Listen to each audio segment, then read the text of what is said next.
Joining me now is Lisa Boothe, Fox News contributor, and Evita Duffy-Alfonso, a staff writer at The Federalist. Lisa, feminism today seems to be about commodifying women. I thought we were supposed to get away from that. Well, I think the intention is hopelessness. I think that's what the left wants for younger generations. I think they want a generation of hopeless women who are not happy in their lives, not fulfilled. And that's why they're trying to remove these anchors from our lives, like faith, like family, like relationships that give us purpose, because empty vessels are more easily controllable. And it's working. I mean, if you look at some of the studies, I think CDC was out with a study not too long ago where almost 57% of high school girls feel a persistent feeling of sadness or hopelessness. 1 in 3 high school girls have seriously considered suicide. And I think that's with intention, is to drive people to that hopeless feeling in life. And it's working, and it's sad. Evita, you're young. You look just like your mom. And you're married, I think, right? You're married at a young age? Yes. Well, you defy in many ways the prevalent thought in your generation, because there are a lot of young people who are being told that, marriage is just, again, it's a prison, it's outdated.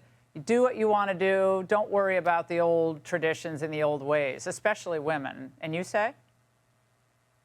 Yeah, I mean, that's exactly right. I was in college not too long ago. I saw the way that hookup culture really hurt women. I know that the left is telling women that in order to be happy, in order to have value, you have to forego marriage. You have to focus more on your career than your love life. And the reality is that's just not true. That's not true for your soul. That's not true biologically. Women and men really want to be happy, need to be together, right? And there's so much hatred between the sexes that the left is stoking. And I'll say this: if you want to be happy in life, do the opposite of everything that the left is telling young women to do. That's really the answer to all of our problems. And this is really feminism, radical feminism. It's really under the umbrella of neo-Marxism. And what they want to do is not empower women or help women. They hurt women, right? I mean, they destroy women's sports. They hurt them socially.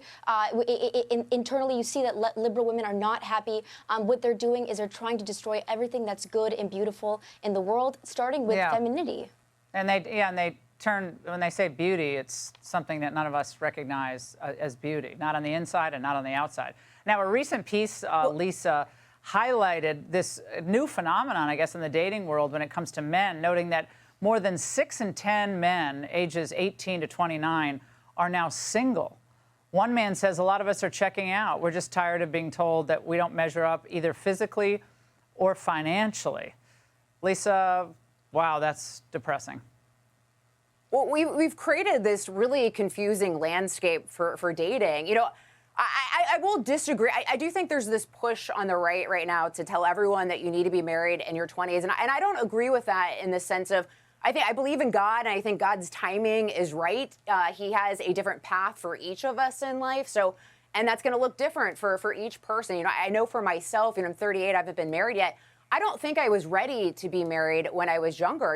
I'm independent. I'm very stubborn. I think God needed like a little more time with me to mold me into someone was really smart. Evita had it together. Yeah, Evita was smart. She was lucky. But, I needed like a little bit more time, Laura. And then now that I'm ready, I think my guy's just maybe taking the scenic route to get here. But, I think each of us have a different path in life. So I don't think we should have a narrow minded approach to it. And if that's getting married in your 20s, that's beautiful. If it's getting married at a later point, that's also beautiful.